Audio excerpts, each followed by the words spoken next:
Let's get to Patty in Fernandina Beach. Hi, Patty. How are you? Thanks so much for calling the Mark Kaye Show. What's on your mind today, Patty? Well, it's on my mind because I agree with the premise that Joe is incompetent, but I disagree with harping on it all the time. Between you and other people I listen to, other conservatives, They talk about him.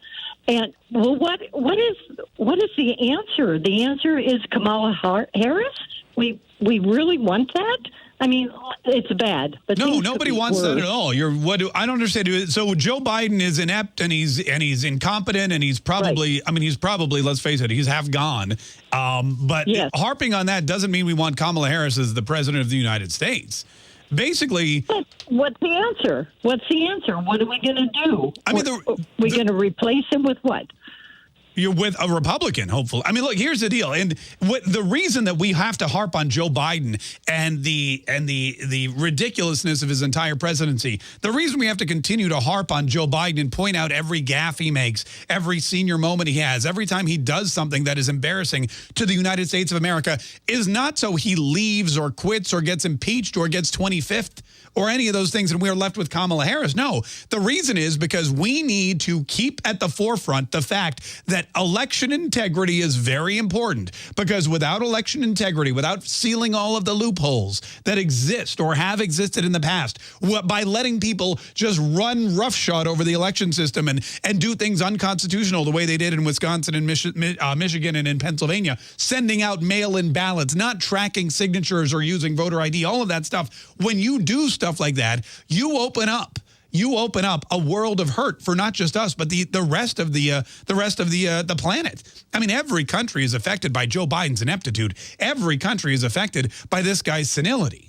It's bad news for everybody. Well, except for China and Russia and Afghanistan and Iran and a bunch of other countries who hate us and want us to be destroyed. The reason we harp on this is so that anybody who voted for Joe Biden simply because they didn't like Donald Trump never does that again. You have to make sure these people learn their lesson, that they know that this is what they did. If you went into the polling place and you knew nothing about Joe Biden, you knew nothing about his 30 years of wandering around Washington, D.C., getting free lunches and having martinis and hobnobbing with celebrities and doing nothing, passing no substantive legislation that did anything for anybody. If you knew about his 30-plus years of just kind of falling bass-ackward into important positions like, oh, I don't know, the vice presidency, if you didn't know that he used his family, not just his son Hunter in the Ukraine and in China and in Moscow, but his brother-in-law and his daughters and everyone else to sell access to Barack Obama and the White House and lucrative government contracts.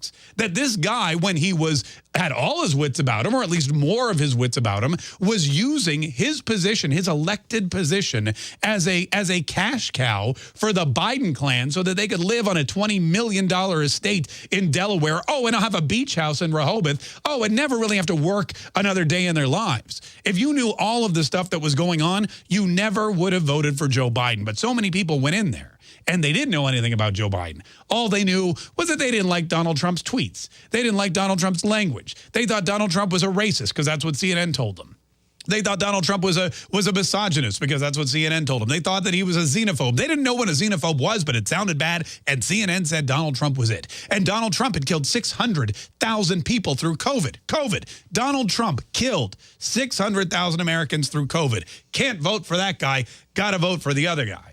And now look what we're stuck with. We keep pointing out the ridiculousness and the ineptitude of the Joe Biden administration so that people that voted for him the first time for no reason other than the fact that he wasn't Donald Trump will never, ever do that again, and may next time around actually take a couple minutes to investigate who they're voting for and make an informed and intelligent decision instead of an emotional one. Because we all see where that leads.